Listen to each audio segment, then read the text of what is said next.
Good morning student. आज अपन read करेंगे हिंदी। ये रीडर पुस्तक है क्लास 6 चैप्टर 1। ये एक कविता है मेरा देश और ये सोहनलाल द्विवेदी द्वारा रचित है। इस कविता में भारत की भौगोलिक तथा सांस्कृतिक महिमा का वर्णन है। कवि ने मातृभूमि को विभिन्न विशेषताओं से अलंकृत किया है। कविता में भारत की संस्कृति, ज्ञान वर्णित गौरव गाथा तथा विश्व में उसके शांति रूप की भी संकल्पना की गई है। भारत की भूमि कवि को सम्यक रूप से कर्म व धर्म की प्रेरणा दे रही है। यह कविता अपन स्टार्ट करते हैं। ऊंचा खड़ा हिमालय आकाश चूमता, नीचे पारावर पग तल नित्य सिंधु झूमता। इसमें कवि यह कहना चाहते हैं कि हमारे भारत देश के उत्तर में हिमालय पर्वत है। भारत देश के उत्तर में हिमालय पर्वत है, जो कि मानो कि ऐसा लग रहा है जैसे आकाश को वह छू रहा है। आकाश चूमता, आकाश को वह छू रहा है। और उसके नीचे सिंधु, मतलब उसके नीचे जो सागर है वह उसके पग को धोते हुए आनंदित होकर झूम रहा है। नीचे ऊंचा, मतलब हिमालय पर्वत आकाश को चूम रहा है, तो ऐसा लग रहा है कि मानो जो नीचे सागर है जो उसके पाँव को छूता हुआ आनंदित होकर झूम रहा है। सेकंड इसमें गंगा पवित्र यमुना नदियाँ लहर रही हैं, पल पल नई छटाएं पग पग चह रही हैं। इस कविता में कवि ये कहना चाहता है कि भारत की दो पवित्र नदियाँ हैं, गंगा और यमुना, जो लहरें ले रही हैं। लहरें मतलब ले रही हैं। यहाँ की पल पल की नई आभाएं मानो सबके मन को मूंद रही है। मानो यहाँ पल पल की जो नई आभाएं हैं सबके मन को मनोहित कर रही हैं। यह पुण्य भूमि है मेरी, यह जन्मभूमि है मेरी, यह स्वर्ग भूमि मेरी, वह मातृभूमि मेरी। ऐसी यह मेरी जन्मभूमि है और इस धरती पर मेरा जन्म हुआ है, वो स्वर्ण रूपी स्वर्ग से भी महान है। जिस धरती पर मेरा जन्म हुआ है वो स्वर्ग से भी महान है, ऐसी मेरी मातृभूमि है। नेक्स्ट, झरने अनेक जरते जिसकी झाड़ियों में चिड़िया चह रही हो मस्त झाड़ियों में। झरने, इस कवि का कथन है कि यहाँ की पहाड़ियों में अनेक प्रकार के झरने निकलते हैं। इसमें कवि यह कहता है कि भारत के मतलब यहाँ की पहाड़ियों से अनेक प्रकार के झरने निकलते हैं, जिनकी मस्त झाड़ियों में चिड़िया का कलरव सुनाई दे रहा है। मतलब पहाड़ियों में से झरने निकलते हैं, जिसकी झरने की मस्त झाड़ियों में चिड़ियों का सुंदर कलरव सुनाई दे रहा है। अमराइयाँ घनी है कोयल पुकारती हैं, अमराइयाँ घनी है कोयल पुकारती हैं, बहती मलय पवन तन मन संवारती हैं। यहाँ घने आमों में कोयल ने मधुर ध्वनि सुनाकर यहाँ के पर्वतों को स्पर्श कर आने वाली हवा, शुद्ध हवा मानव शरीर को पुलकित कर रही है, मन संवारती। अमराइयाँ घनी मतलब इसका होता है कि यहाँ के घने आमों में कोयल की मधुर पुकार सुनाई देती है और यहाँ के बादलों को स्पर्श कर आने वाली शुद्ध हवा मन को पुलकित कर देती है। वह धर्मभूमि मेरी, वह कर्मभूमि मेरी, वह जन्मभूमि मेरी, वह मातृभूमि मेरी। इसमें कवि यह कहता है कि यही वही मेरी जन्मभूमि है, जहाँ मेरा जन्म हुआ है, यह है मेरी अपनी मातृभूमि है। नेक्स्ट, जन्मे यहाँ रघुपति, जन्मी यहाँ सीता। तो इसमें कवि यह कहना चाहता है कि यह वह मातृभूमि है जहाँ मर्यादा पुरुषोत्तम श्री राम का जन्म हुआ था, और यही वो जन्मभूमि है जहाँ माता सीता का जन्म हुआ था। श्री कृष्ण सुनाई बंसी पुनीता गीता, जहाँ और यही वो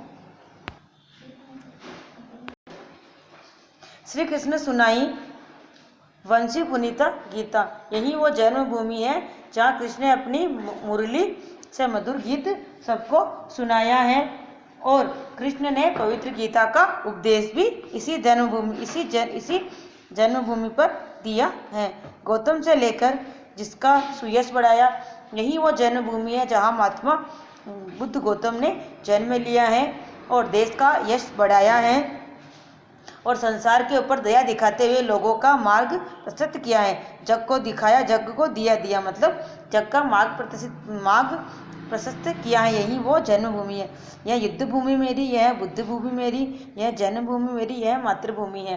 तो यही मेरी माता के समान मातृभूमि है, यही मेरी बुद्ध भूमि है और यह स्वर्ग से महान यही मेरी जन्मभूमि है। तो ये कविता यही खत्म होती है। अब अपन करेंगे इसके क्वेश्चन आंसर। मौखिक प्रश्न, भारत के दक्षिण में कौन सा सागर है? तो हिंद महासागर है। भारत की 2 पवित्र नदियों के नाम गंगा यमुना। गौतम बुद्ध ने पहला उपदेश कहाँ दिया था? तो गौतम बुद्ध ने पहला उपदेश बोध गया में दिया था। धर्मभूमि से क्या समझते हो आप?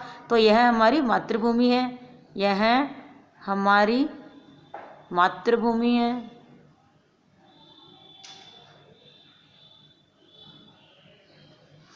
ये आपको HW में करना है वर्क। लिखित प्रश्न अब है बहुविकल्पीय प्रश्न। मेरा देश कविता के कवि का नाम मैंने बताया चैप्टर स्टार्ट होने से पहले, सोहनलाल द्विवेदी। कौन है? सोहनलाल द्विवेदी। हिमालय भारत की किस दिशा में है? तो हिमालय भारत के उत्तर दिशा में है, उत्तर दिशा में। गंगा नदी का उद्गम स्थल कौन सा है? तो गंगा नदी का उद्गम स्थल है हिमालय की पहाड़ियाँ से होती है गंगा नदी। अति लघु उत्तरीय प्रश्न, पुण्य भूमि से क्या अभिप्राय है? तीर्थ स्थान। रामायण महाकाव्य में किसका वर्णन किया गया है? तो राम का। गौतम बुद्ध ने कौन सा मार्ग दिखाया? दया का मार्ग दिखाया। अब है लघु उत्तरीय प्रश्न, गंगा यमुना नदियाँ क्यों पवित्र मानी जाती है? क्योंकि इसमें नहाने से सब पाप मिट जाते हैं, इसीलिए यह पवित्र मानी जाती है। भारत की भूमि कवि को क्या प्रेरणा दे रही है? यह सत्य निरंतर भारत भूमि की प्रेरणा दे रही है। यह सत्य पर निरंतर बढ़ने की प्रेरणा दे रही, निरंतर बढ़ने की, है ना। श्री कृष्ण ने गीता में क्या उपदेश दिया है? तो कर्म करो, फल की इच्छा मत करो। यह श्री कृष्ण ने गीता में उपदेश दिया है, ये देखिए आप। नेक्स्ट पीछे दीर्घ उत्तरीय प्रश्न है, मेरा देश कविता का मूल भाव क्या है? मेरा देश कविता का मूल भाव, ये देखिए इसमें आप, मेरा देश कविता का मूल भाव। मेरा देश कविता सोहनलाल द्विवेदी द्वारा लिखी गई है। प्रस्तुत कविता में कवि ने भारत के लिए भौगोलिक, प्राकृतिक एवं आध्यात्मिक रूपों का वर्णन करते हुए स्वयं को गौरवान्वित महसूस करता है। सेकंड क्वेश्चन, कवि ने भारत की भौगोलिक संरचना का वर्णन किस प्रकार किया है?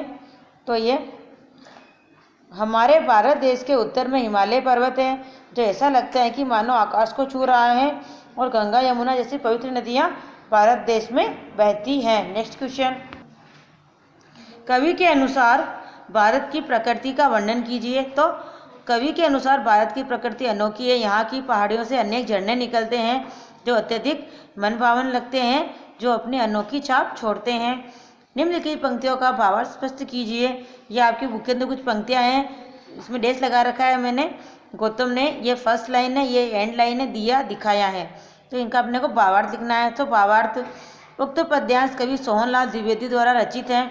इनका आशय है कि भारत की जन्मभूमि में गौतम बुद्ध ने जन्म लेकर अपने देश के यश को और भी अधिक बढ़ाया है और संसार में दया का भाव दिखाते हुए ज्ञान का दीपक जलाया है। सो इन क्वेश्चन आंसर की आप लोगों को PDF सेंड कर दी जाएगी। नेक्स्ट क्वेश्चन, भाषा ज्ञान के आ गए। अब निम्नलिखित शब्दों के विपरीत शब्द लिखिए, मतलब विलोम शब्द आप लोगों को लिखने हैं।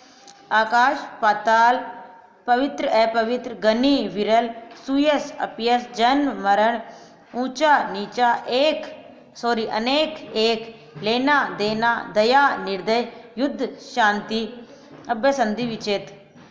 ये देखिए आप, दो वर्णों के मेल से जो परिवर्तन होता है संधि कहते हैं। जैसे पुस्तकालय शब्दों में दो शब्दों के मेल से बना है। पुस्तक प्लस आलय, इसमें पुस्तकालय तथा आलय में आ का मेल हुआ है। इन दोनों के मेल से ही पुस्तकालय शब्द की रचना हुई है।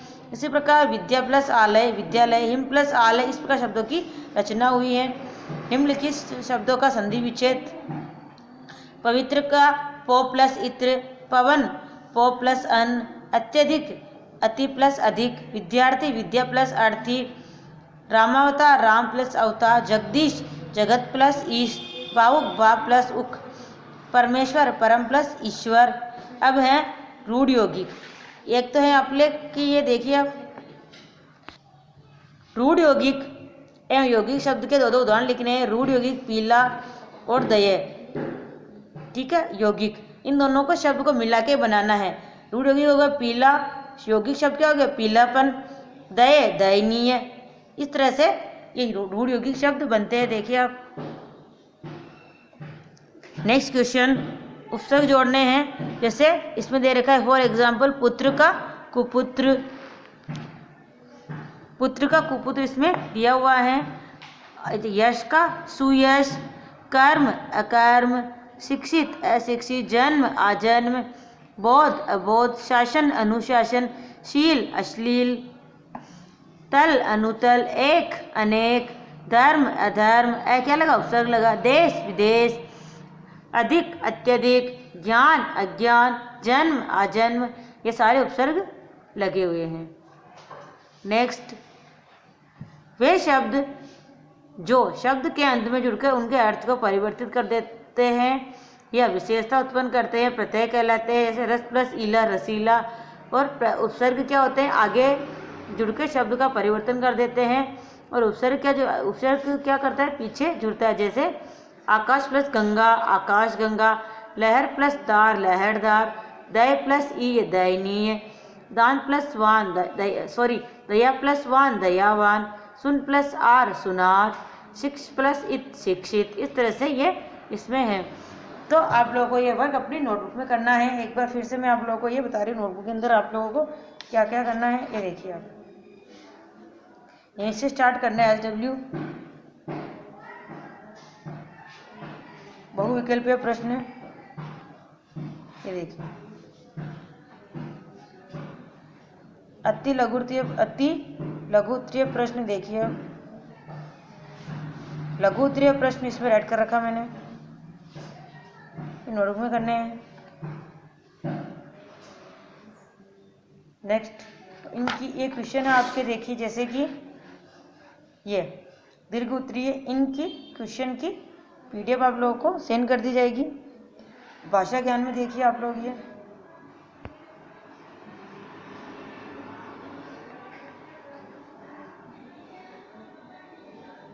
नेक्स्ट क्वेश्चन,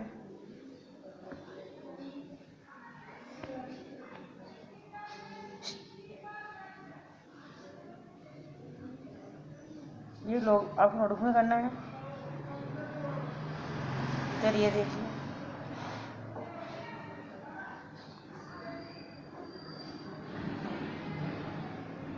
ये नोटबुक में करना है। वर्क एकदम नीट एंड क्लीन होना चाहिए आप लोगों का। और नोटबुक दो बनाना है। इसमें आप एक हिंदी फर्स्ट, एक हिंदी सेकंड, एक रीडर, एक ग्रामर। सो ये चैप्टर अपना आज यहीं खत्म होता है।